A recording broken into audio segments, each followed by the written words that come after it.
Once again, my dear students, welcome you all to session 7, 5th semester 5.2 paper. In this session, we are going to study about realist theories. ಮತ್ತೊಮ್ಮೆ ಎಲ್ಲ ವಿದ್ಯಾರ್ಥಿಗಳಿಗೂ ಕೂಡ ಸ್ವಾಗತ. ಈ 7ನೇ ಸೆಷನ್ನಲ್ಲಿ ನಾವು ಅಂತಾರಾಷ್ಟ್ರೀಯ ರಾಜಕೀಯದ ನೈತಿಕವಾದ ಸಿದ್ಧಾಂತದ ಬಗ್ಗೆ ನಾವು ತಿಳ್ಕೊಳ್ಬೇಕಾಗುತ್ತೆ.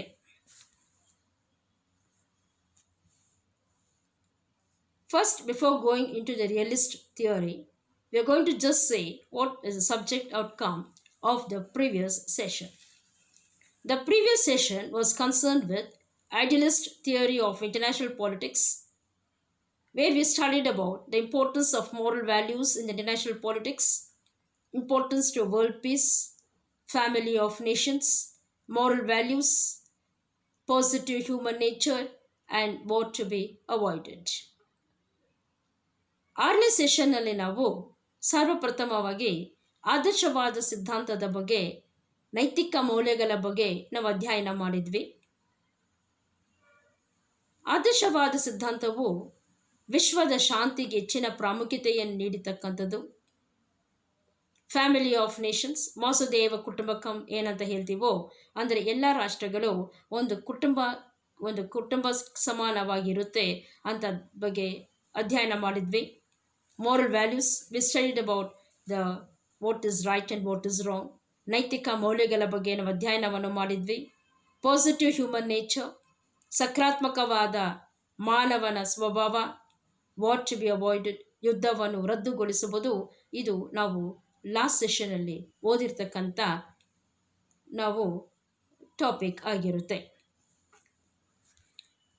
ಲರ್ನಿಂಗ್ ಆಬ್ಜೆಕ್ಟಿವ್ಸ್, ಕಲಿಕೆಯ ಉದ್ದೇಶಗಳು ಏನು? To make the students to understand the importance of moral values.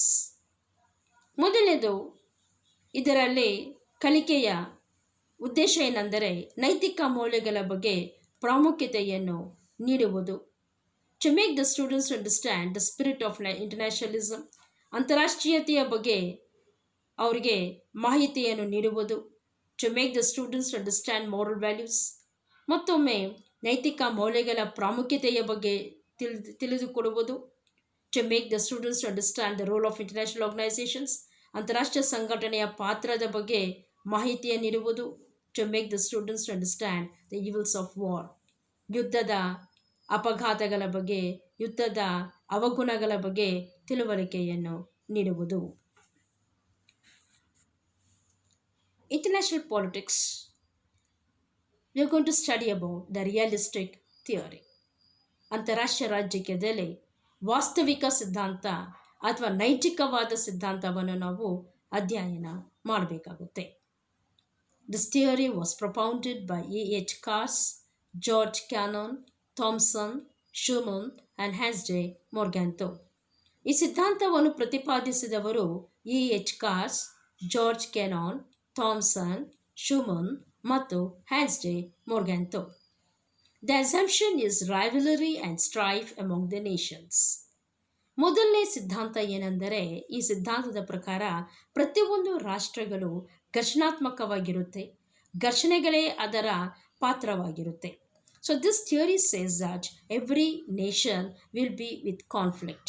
They will be in rivalry and no nation will have the peace. The core concept is power struggle among the nations.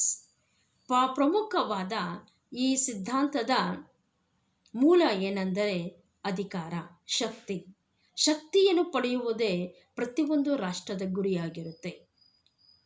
Every nation will have the ultimate aim of gaining the power.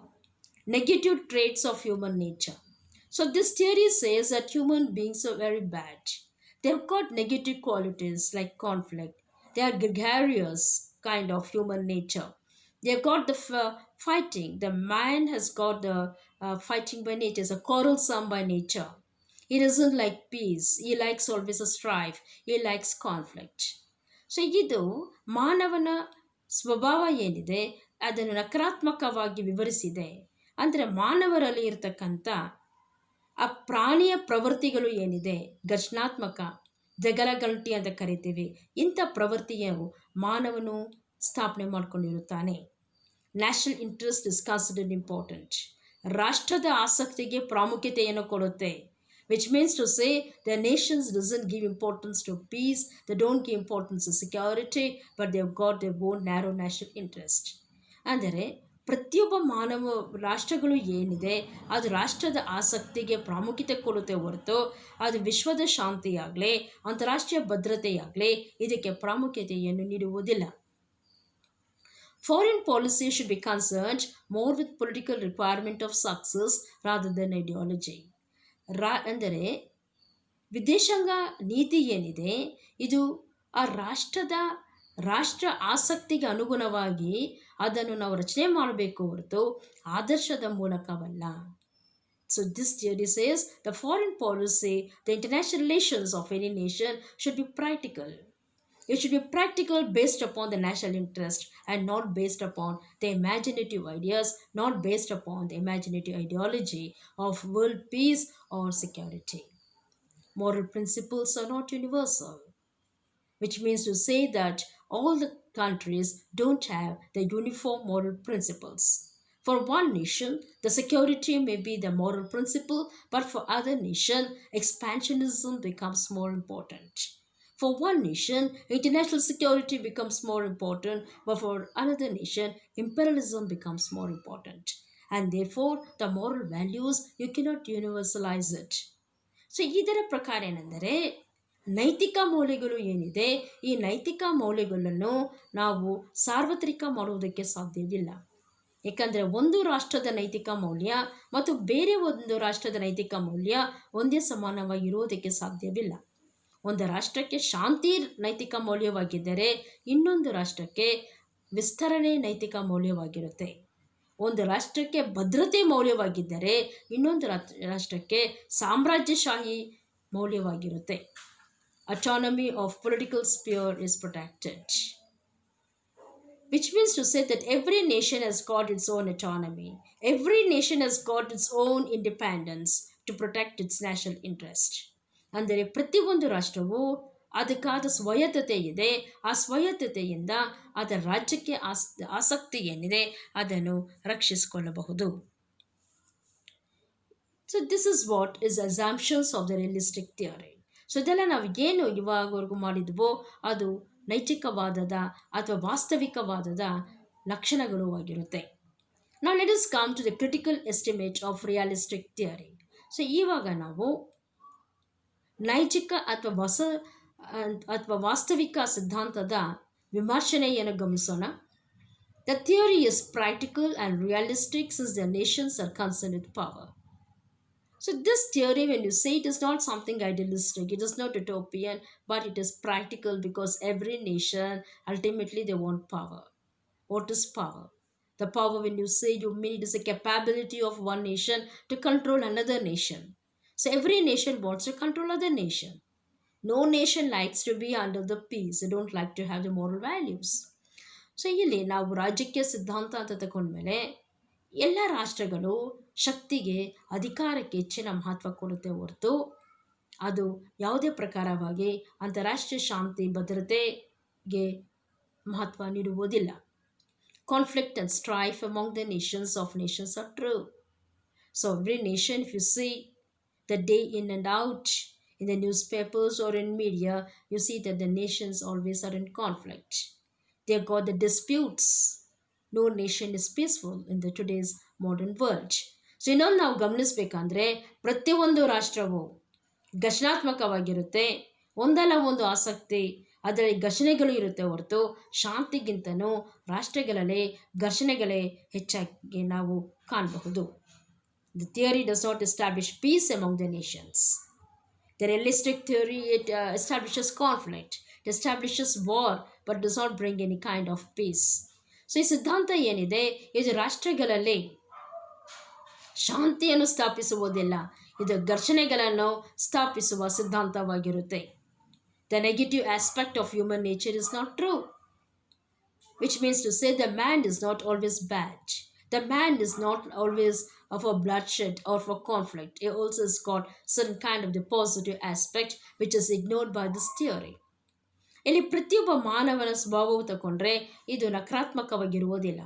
ಯಾಕಂದರೆ ಪ್ರತಿಯೊಬ್ಬ ಮಾನವರಲ್ಲಿ ಒಳ್ಳೆ ಗುಣಗಳು ಕೂಡ ಇದೆ. ಅವನು ಬರೀ ಘರ್ಷಣೆಗಳು, ಬರೀ ಅವನು ಯುದ್ಧವನ್ನು ಮಾಡ್ತಕ್ಕಂಥ ಅಥವಾ ಜಗಳಗಂಟೆ ಆಗಿರುವುದಿಲ್ಲ. ಅವನಲ್ಲಿ ಕೂಡ ಶಾಂತಿಯುಕ್ತವಾದ ಪ್ರವೃತ್ತಿ ಇದೆ.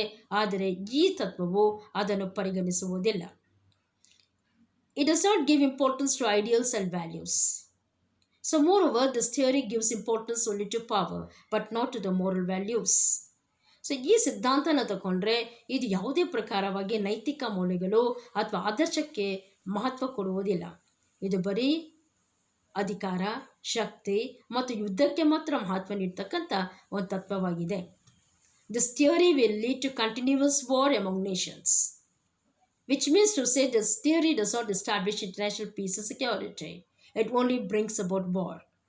ಈ ಸಿದ್ಧಾಂತವನ್ನು ನಾವು ಪರಿಗಣಿಸಿದಾಗ ಈ ಸಿದ್ಧಾಂತವು ವಿಶ್ವದಲ್ಲಿ ಯುದ್ಧವನ್ನು ಸ್ಥಾಪನೆ ಮಾಡುತ್ತೆ ಹೊರತು ಇದು ಯಾವುದೇ ಪ್ರಕಾರವಾದ ಶಾಂತಿ ಅಥವಾ ಭದ್ರತೆಯನ್ನು ಸ್ಥಾಪಿಸುವುದಿಲ್ಲ. This theory is against international peace and security because this theory brings about the international conflict. It brings about the international kind of strife, but does not establish peace and security. ಈ ಸಿದ್ಧಾಂತವು ಅಂತಾರಾಷ್ಟ್ರ ಮಟ್ಟದಲ್ಲಿ ಶಾಂತಿ ಮತ್ತು ಭದ್ರತೆಯನ್ನು ಸ್ಥಾಪಿಸುವುದಿಲ್ಲ, ಆದರೆ ಅಂತಾರಾಷ್ಟ್ರದ ಘರ್ಷಣೆಗಳು ಹಾಗೂ ಯುದ್ಧವನ್ನು ಸ್ಥಾಪಿಸುವ ಸಿದ್ಧಾಂತವಾಗಿದೆ.